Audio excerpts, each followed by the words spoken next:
I've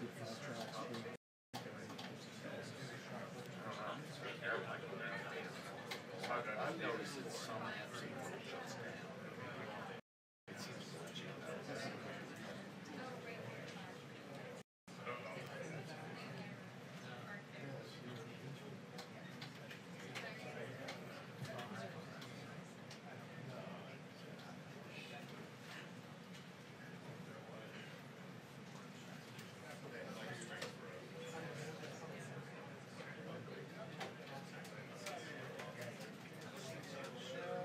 Yeah.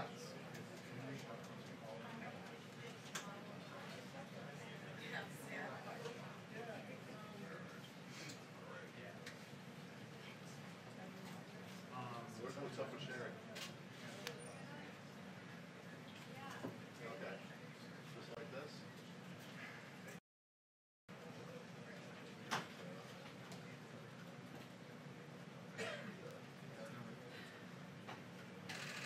Alright.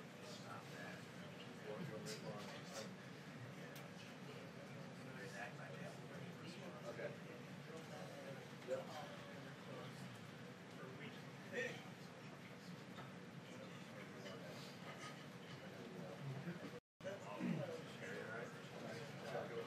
Setting up the West Wing for night.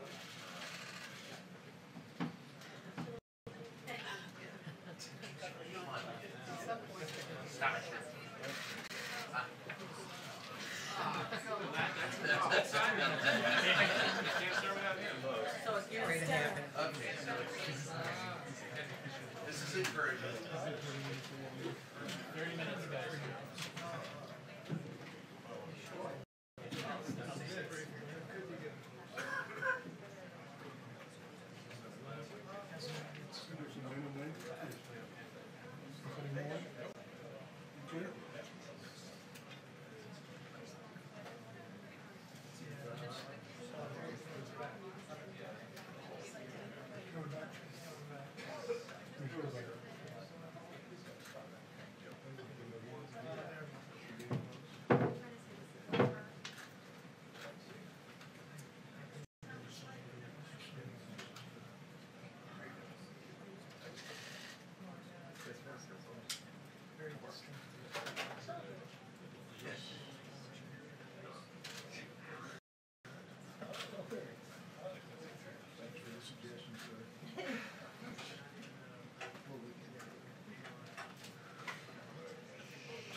That's the dark lady.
Good afternoon. Thanks for your patience. As you know, President Trump has laid out an immigration reform proposal that closes loopholes and provides the necessary resources to secure the border. Congress needs to fix our broken immigration system. To answer some of your questions on this topic, topic. I've invited Secretary of Homeland Security Kirstjen Nielsen and the U.S. Customs and Border Protection Commissioner Kevin McAleenan to the podium. And as always, I'll be back up afterwards to take questions on other news of the day. Thanks.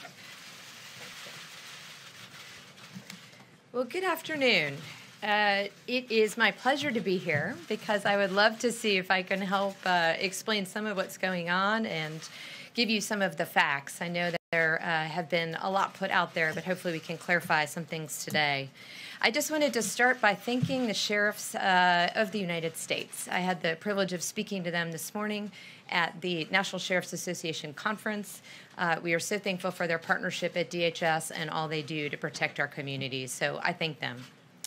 So I want to provide you an update on the illegal immigration crisis on our southern border and the efforts the administration is taking to solve this crisis and to stop the flood of illegal immigrants, drugs, contraband, and crime coming across the border. So let's just start with a few numbers and facts. So in the last 3 months, we have seen illegal immigration on our southern border exceed 50,000 people each month, multiples over each month last year. Since this time last year, there has been a 325% increase in unaccompanied alien children and a 435% increase in family units entering the country illegally. Over the last 10 years, there has been a 1,700% increase in asylum claims, resulting in asylum backlog today in our country of 600,000 cases. Since 2013, the United States has admitted more than 500,000 illegal immigrant minors and family units from Central America, most of whom today are at large in the United States. At the same time, large criminal organizations such as MS-13 have violated our borders and gained a deadly foothold within the United States. This entire crisis, just to be clear, is not new. It's been occurring and expanded over many decades, but currently it is the exclusive product of loopholes in our federal immigration laws that prevent illegal immigrant minors and family members from being detained and removed to their home countries. In other words, these loopholes create a functionally open border. Apprehension without detention and removal is not border security. We have repeatedly called on Congress to close these loopholes. I myself have met with as many members have been willing to meet with me. I've testified 7 times. I will continue to make myself available to ask that they work with us to solve this crisis. Yet the voices most loudly criticizing the enforcement of our current laws are those whose policies created this crisis and whose policies perpetrate it. In particular, we need to reform 3 major loopholes. Let me quickly walk you through them. First, we need to amend the 2008 Trafficking Victims Prevention Reauthorization Act, or TVPR, which is much easier to say. This law encourages families to put children in the hands of smugglers to bring them alone on this dangerous trek northward. And make no mistake, we've talked about this before, this trek is dangerous and deadly.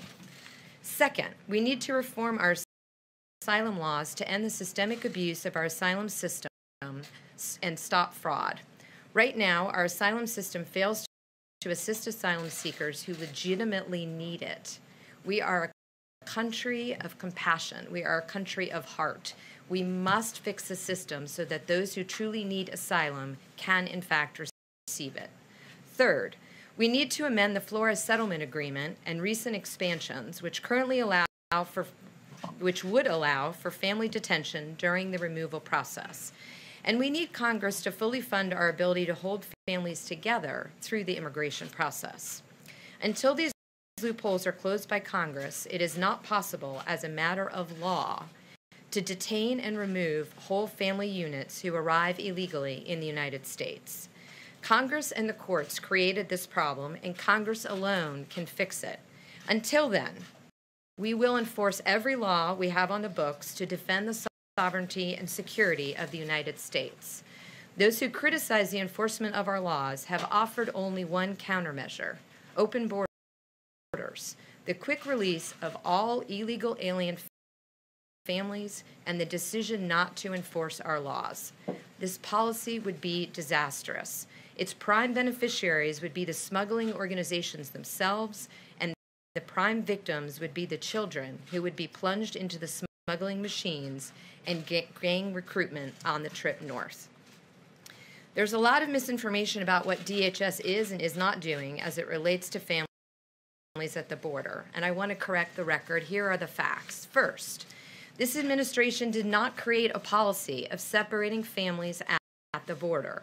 We have a statutory responsibility that we take seriously to protect alien children from human smuggling, trafficking, and other criminal actions while enforcing our immigration laws.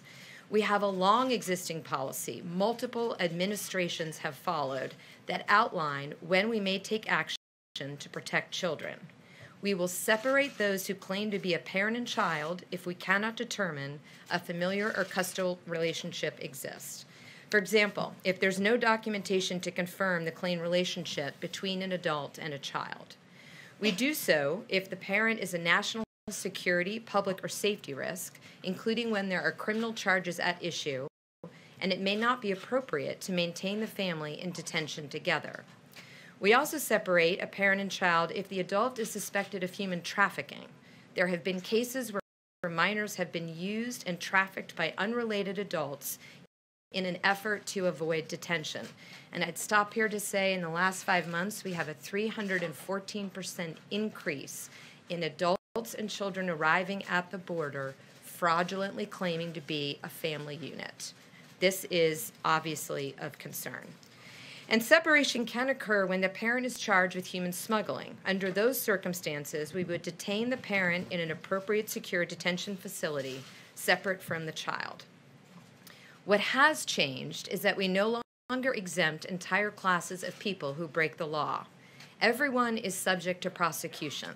When DHS refers a case against a parent or legal guardian for criminal prosecution, the parent or legal guardian will be placed into the U.S. Marshals Service custody for pretrial determination pursuant to an order by a federal judge, and any accompanied child will be transferred to the Department of Health and Human Services and will be reclassified as an unaccompanied alien child. That is in accordance with the TVPRA, a law that was passed by Congress, and a following court order, neither which are actions the Trump administration has taken. And let's be clear, if an American were to commit a crime anywhere in the United States, they would go to jail and they would be separated from their family. This is not a controversial idea. Second, children in DHS and HHS custody are being well taken care of. The Department of Health and Human Services Office of Refugee Resettlement provides meals, medical care, and educational services to these children. They are provided temporary shelter, and HHS works hard to find a parent, relative, or foster home to care for these children. Parents can still communicate with their children through phone calls and video conferencing. And a parent who is released from custody can be a sponsor and ask HHS to release the child back into their care. Further, these minors can still apply for asylum and other protections under U.S. immigration law if eligible. We take allegations of mistreatment seriously, and I want to stress this point. We investigate. We hold those accountable when and if it should occur. We have some of the highest detention standards in the country. Claiming these children and their parents are treated inhumanely is not true and completely disrespects the hardworking men and women at the Office of Refugee Resettlement. Third, parents who entered illegally are, by definition, criminals. Illegal entry is a crime as determined by Congress. By entering our country illegally, often in dangerous circumstances, illegal immigrants have put their children at risk. Fourth, CBP and ICE officers are properly trained to care for minors in their custody. DHS and HHS treats all individuals in its custody with dignity and respect and complies with all laws and policy. This reinforces and reiterates the need to consider the best interest of the children and mandates adherence to established protocols to protect at-risk populations, to include standards for the transport and treatment of minors in DHS and HHS custody. Additionally, all U.S. Border Patrol personnel on the southwest border are bilingual, every last one of them. They are directed to clearly explain the relevant process to apprehend individuals and provide detainees with written documentation in both Spanish and English that lays out the process and appropriate phone numbers to contact. And finally, DHS is not separating families legitimately seeking asylum at ports of entry. If an adult enters at a port of entry and claims asylum, they will not face prosecution for illegal entry. They have not committed a crime by coming to the port of entry. As I mentioned, DHS does have a responsibility to protect minors, and in that case as well, we will only separate the family if we cannot determine there is a familiar relationship, if the child may be at risk with the parent or legal guardian, or if the parent or legal guardian is referred for prosecution. We have a duty to protect the American people, and it's one that I take very seriously. Here is the bottom line. DHS is no longer ignoring the law. We are enforcing the laws as they exist on the books. As long as illegal entry remains a criminal offense, DHS will not look the other way. DHS will faithfully execute the laws enacted by Congress as we are sworn to do. As I said earlier today, surely it is the beginning of the unraveling of democracy when the body who makes the laws, instead of changing them, tells the enforcement body not to enforce the law. I asked Congress to ask this week so that we can secure our borders and uphold our humanitarian ideas. These two missions should not be pitted against each other. If we close the loopholes, we can accomplish both. Before I take questions, I just want to ask that in your reporting, please consider the men and women of DHS who are dedicated law enforcement officers and who often put their lives at risk. Let's remember their sacrifice and commitment to this country. And with that, I'll take some questions. Yes? Secretary Nielsen, if you could, what you talked about there, DHS is no longer ignoring the law. You're calling on Congress to change the law. I mean, that is the big message here. Members of Congress on the Democratic side say that you are using children as a lever to try to get them to take legislative action. What do you say to that? I say that is a very cowardly response. It's clearly within their power to make the laws and change the laws. They should do so. Yes. Thank you. Have you seen the photos of children in cages? Have you heard the audio clip of these children wailing that just came out today? I have not seen something that came out today, but I have been to detention centers. And again, I would reference you to our standards. I would reference you to the care provided, not just by the Department of Homeland Security, but by the Department of Health and Human Services when they get to HHS. Is that the image of this country that you want out there, children? The image that I want of this country is an immigration system that secures our borders and upholds our humanitarian ideals. Congress needs to fix it. How is that Yes. humanitarian? Secretary, I'd like to give you a chance to respond to Laura Bush in an op-ed. She says this is cruel. She supports an application of the law. Even the current First Lady, Melania Trump, has said we should be a nation of laws. We should do so with heart. Do you have anything you want to tell them? Do you believe they're misunderstanding the situation? Or do you believe there's any component of this policy, which, as you've outlined, other administrations have done, but you're using in a way that is more intense and creates this separation issue? My response would be is calling attention to this matter is important. This is a very serious issue that has resulted after years and years of Congress not taking action. So I would thank them both for their comments. I would thank them both for their concerns. I share their concerns, but Congress is the one that needs to fix this. This policy is not, by your definition, in any way cruel. It's not a policy. Our policy at DHS is to do what we're sworn to do, which is to enforce the law. Yes. Just following up on Major's question there, former First Lady Laura Bush compared this to Japanese internment during World War II, one of the darkest stains in the nation's history. Do you believe that the effect of this policy, so not the law, but the effect of it on separating children from families in those specific instances, is moral, is ethical, is it American? What I believe is that we should exercise our democratic rights as Americans and fix the problem. It's a problem. Let's fix it. Yes. How is this not child abuse?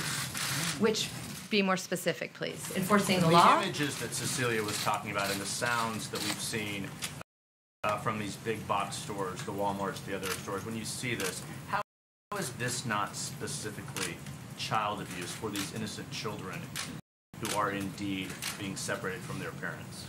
So I want to be clear on a couple other things. The vast majority of children who are in the care of HHS right now, 10,000 of the 12,000, were sent here alone by their parents. That's when they were separated. So somehow we've conflated everything, but there's two separate issues. 10,000 of those currently in custody were sent by their parents with strangers to undertake a completely dangerous and deadly travel alone. We now care for them. We have high standards. We give them meals. We give them education. We give them medical care. There's videos. There's TVs. I visited the detention centers myself. That would be my answer to that question. Yes. If I could follow up for the hundreds that are not included in there, you said 10,000, but for the hundreds that we have seen, perhaps up to 2,000, are there any examples of child abuse, you believe? And how could this not be child abuse for the people who are taken from their parents? Not the ones who are sent here with their parents' blessing with the smugglers, and the people who are taken from their parents. Unfortunately, I'm not in any position to deal with, hearsay stories. If someone has a specific allegation, as I always do when I testify, I ask that they provide that information to the Department of Homeland Security. We will look into it. Of course, we do not want any situation where a child is not completely adequately taken care of. Yes. A couple of questions. One, why is the government only releasing images of the boys who are being held? Where are the girls? Where are the young toddlers? I don't know. I'm not familiar with those particular images, so I'd have to. Do you know where the girls are? Do you know where the young toddlers are? We have children in DHS care both, but as you know, most of the children after 72 hours are transferred to HHS. So I don't know what pictures you're referencing, but I'd have to refer you to HHS. Boys, but we just haven't seen any of the girls, any of the young toddlers, and you're saying that they are being well cared for. So how can you make that claim if you don't know where they are? It's not that I don't know where they are. I'm saying that the vast majority of children are held by Health and Human Services. We transfer them after 72 hours. I don't know what pictures you're speaking about, but perhaps they're been released to the public. They've been aired all over national television. Okay, by DHS or by HHS? Okay, so let's find out from HHS. I don't think there's anything other than they're just the pictures. Your department, I mean, they've been aired all over national television throughout the day. The kids who are being held in the cages. We've only seen the boys. I will look into that. I'm not aware that there's another picture. Yes. Let me ask, Secretary, let me just follow up very quickly because you continue to insist that this is something that Congress can change, and yet yes, this is something that was enacted after the Attorney General announced the zero tolerance policy. This never happened before he announced the zero That's actually not policy. True. So the last administration, the Obama administration, the Bush administration, all separated families at the. They absolutely did. Well, they did. Their rate was less than ours, but they absolutely did do this. This is not new. Minors, there's no doubt about that. But this they separated families. Kids at this rate from their parents is something new and specific to this administration. Once the Attorney General announced the zero tolerance policy, so why doesn't the president pick up the phone and change the policy? He said he hates it. I think what the president is trying to do is find a long-term fix. So why don't we have Congress change the laws to change? No, Congress could fix this tomorrow. Yes, I think you were next, right? Yeah, Madam Secretary. Madam Secretary, President Trump has had a lot to say the last few days about immigration, but he's offered no compassion to the families that are being separated at the border. Do you know why that is? And why won't he simply pause your department's enforcement of this administration policy until Congress reaches that long-term fix so that these families can be reunited? He has been attempting to work with Congress since he's been in office. He's made it very clear that we will enforce the laws of the United States as long as this administration is here. As part of that, he has continually reached out to Congress to fix this. And I think what you've seen him do in the last few days is continue to tell Congress, please work with us. The system is broken. The only people that benefit from the system right now are the smugglers, the traffickers, those who are peddling drugs, and terrorists. So let's fix the system. Yes. That didn't answer the question, does he feel any compassion for the families that are being separated? He's talked about the parents being possible criminals. He's blamed it on Democrats. He's offered no words of compassion. I think he has said in tweets that he would like Congress to act to end the underlying laws that require the separation. Yes. Madam Secretary, just a second. Madam Secretary, it seemed like a couple of days ago, both the President and in your tweets, that the main posture or point was to say that this is not the administration's policy. But it seems like in the last today, that the message is a little bit different, is to say, well, this is our policy, but it's our policy because either we believe it's a deterrent or we don't believe we have the resources to move families entirely. And I'm just wondering, I want to make sure we get the reporting right. Which of those is the most precise way to describe how the administration feels? And given the blowback by a number of Republicans as well as Democrats, are you considering rethinking this based on feedback, or is this the administration's position going forward, period, paragraph? The laws prohibit us from detaining families while they go through prosecution for illegally entering the border and while they go through prosecutions for immigration proceedings. If we close the loopholes, we can keep the families together, which is what they did in the last administration until a court ruled that we can no longer do that. After 20 days, we have to release both unaccompanied children and accompanied children, which means that we cannot detain families together. The only option is to not enforce the law at all. Yes. Yes. Okay, so going back to these two questions from Kristen and Margaret, you said that you want Congress to close some loopholes. With that, you also said that you want to make this work. Now, are these kids being used as pawns for a wall? Many people are asking that. Democrats are saying this is your discretion, and there is no law that says that this White House can separate parents from their children. The kids are being used by pawns by the smugglers and the traffickers. Again, let's just pause to think about this statistic. 314% increase in adults showing up with kids that are not a family unit. Those are traffickers, those are smugglers, that is MS-13, those are criminals, those are abusers. Wait a minute, let her finish. So, thank you. All I'm trying to say is the closing that loophole will enable us to detain families together throughout the proceeding as they've done in previous administrations. Madam Secretary, can you definitively say, are the children being used as pawns against a four-wall? Yes or no? Can you say yes or no to that? The children are not being used as a pawn. We are trying to protect the children, which is why I'm asking Congress to act.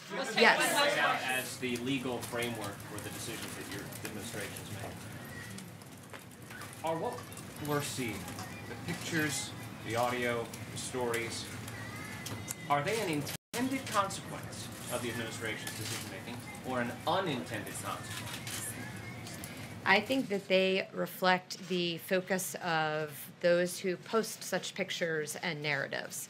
The narratives we don't see are the narratives of the crime, of the opioids, of the smugglers, of people who are killed by gang members, of American children who are recruited, and then when they lose the drugs, they're tased and beaten. We don't have a balanced view of what's happening, but what's happening at the border is being overrun by those who have no right to cross it. As I said before, if you're seeking asylum, go to a port of entry. You do not need to break the law of the United States to seek asylum. People are being turned away from ports of entries, Madam Secretary. That actually is incorrect. We have limited resources. We have multiple missions at CBP. And what we do is, based on the very high standards we have, if we do not have enough bed space, if we do not have enough medical personnel on staff, if we do not have enough caretakers on staff, then we will tell people that come to the border they need to come back. We are not turning them away. We are saying we want to take care of you in the right way. Right now, we do not have the resources at this particular moment in time. Come back. Thank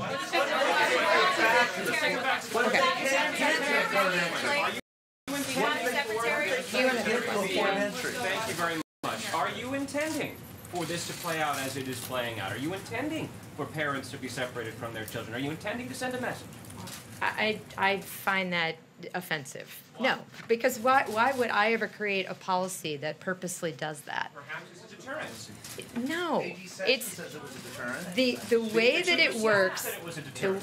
Yeah. That's not the question that you asked me. But the answer is, it's a law passed by the United States Congress. Rather than fixing the law, Congress is asking those of us who enforce the law to turn our backs on the law and not enforce the law. It's not an answer. The answer is to fix the Will laws. the administration refrain from its current policy if Congress were to pass something that's close to what you want? Or will it continue to require the separation of parents from their children until the president gets exactly what he wants? If Congress closes the loopholes, many of which are closed in the two bills that we hope are taken up this week by the House, then they close the loopholes, and the families will stay together throughout the proceedings. Thank you. Policy is a deterrent. Do you think the policy is a deterrent? Madam Secretary, do you believe the policy is a deterrent? Why? Thank you, Secretary Nielsen. I'll jump right in and go to other questions, news of the day. Steve. The President said he would talk to the North Korean leader Kim yesterday. Do you know if that happened? I know the president has spoken with a number of administration officials that are working on the details following the North Korean summit, and we'll keep you posted on those details, but I'm not aware of a specific call between the two leaders at this time. There's a report that the United States and South Korea have agreed to suspend joint military drills in August. Is that real? I'm sorry, the last part of the question? That they've agreed to suspend joint military drills in August.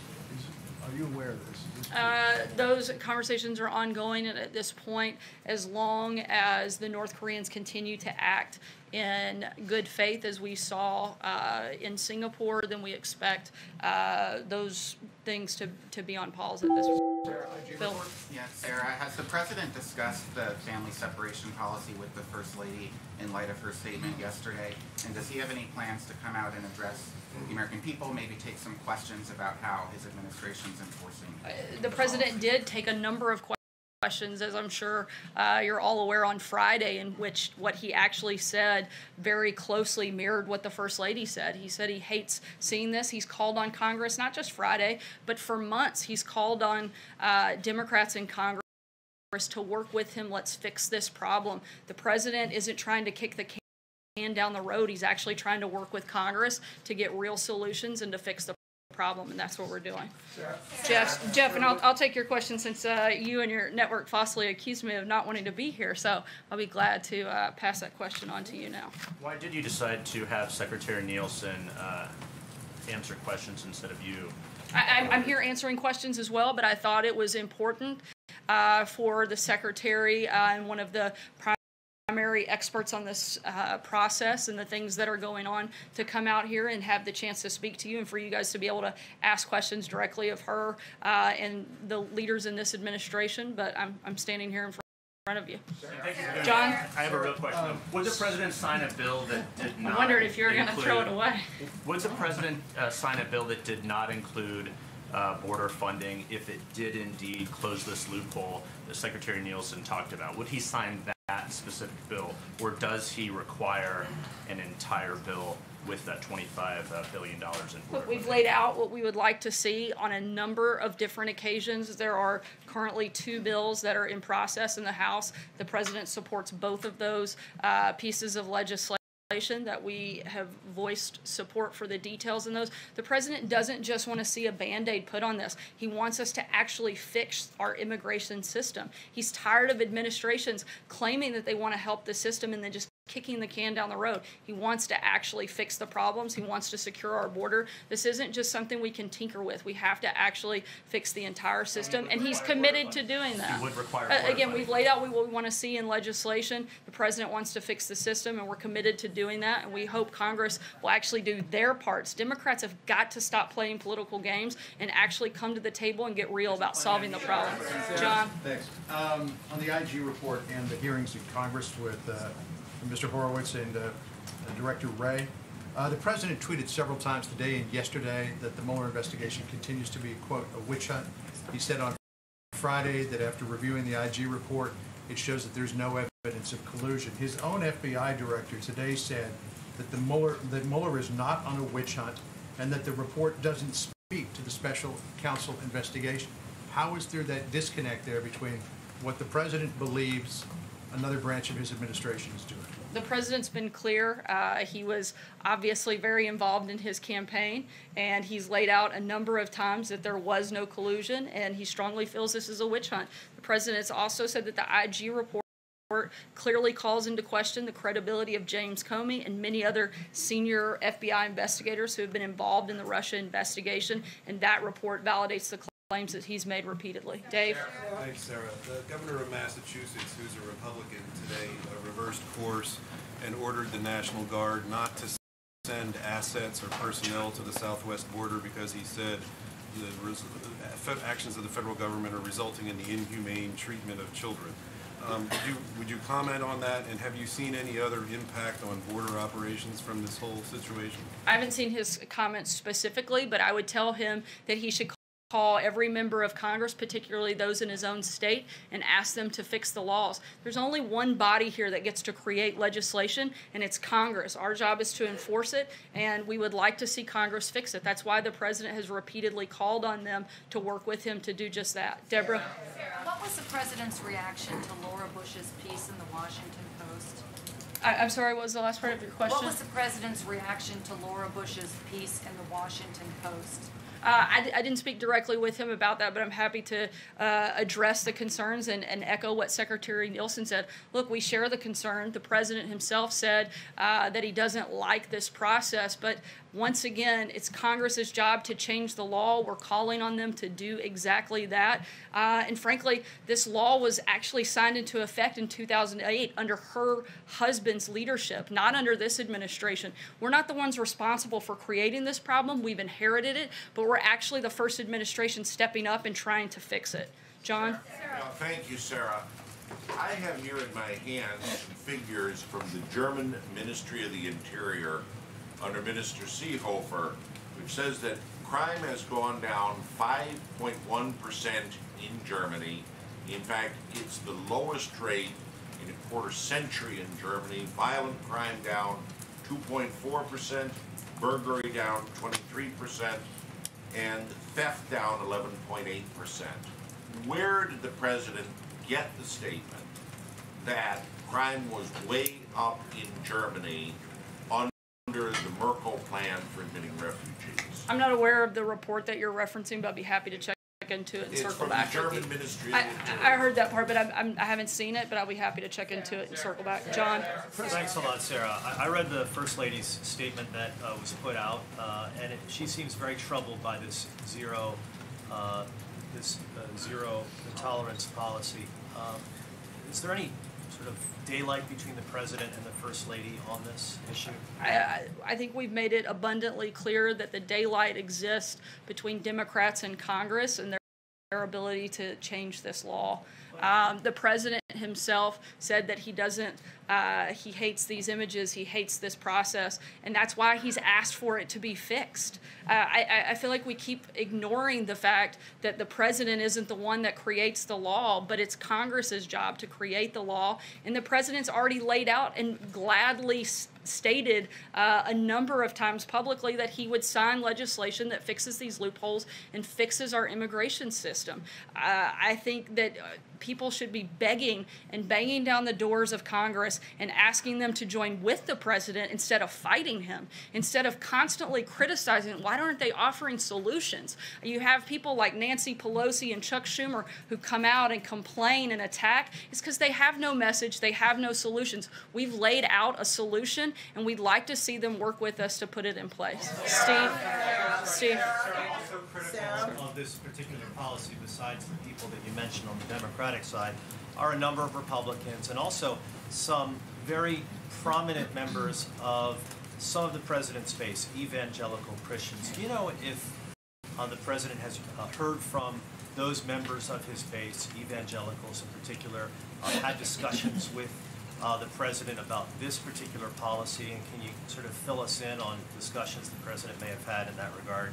I think any evangelical or in any church for that that matter, that feel strongly they should open up their doors and help facilitate some of these individuals. I think that's their calling, that's the mission of the church, and they should certainly fulfill that. If they want to fix the immigration system, then they should call their members of Congress and ask them to join with us to do that. Steve. Thank you.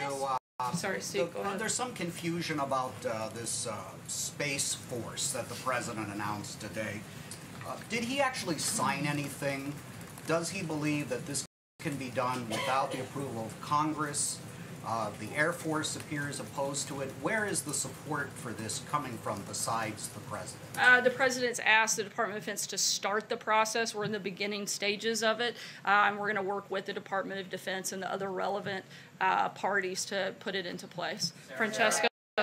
Sarah, if the administration is, as it says, not using the children as pawns in this situation, then why not just have Congress pass legislation that narrowly deals with this family separation issue and sign it, and then deal with the other aspects of the immigration system that the president wants overhauled with at a different time?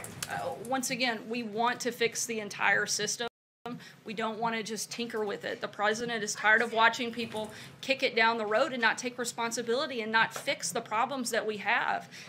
Ideally, Sarah, that he would like to see all these other things change about the immigration system, but we're dealing with this particular situation right now.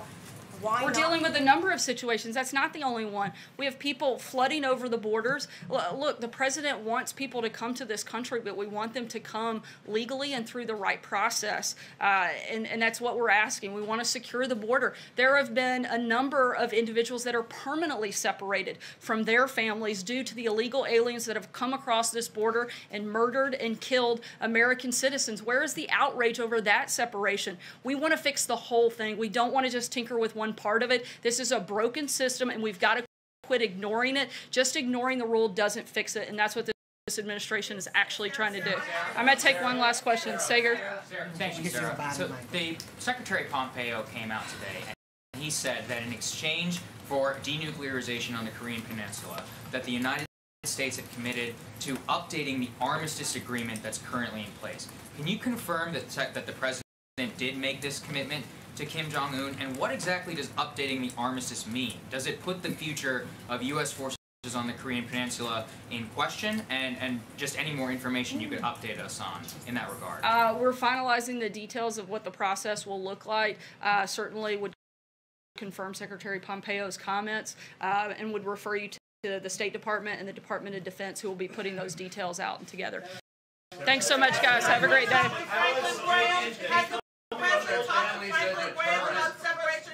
How is separation a deterrent?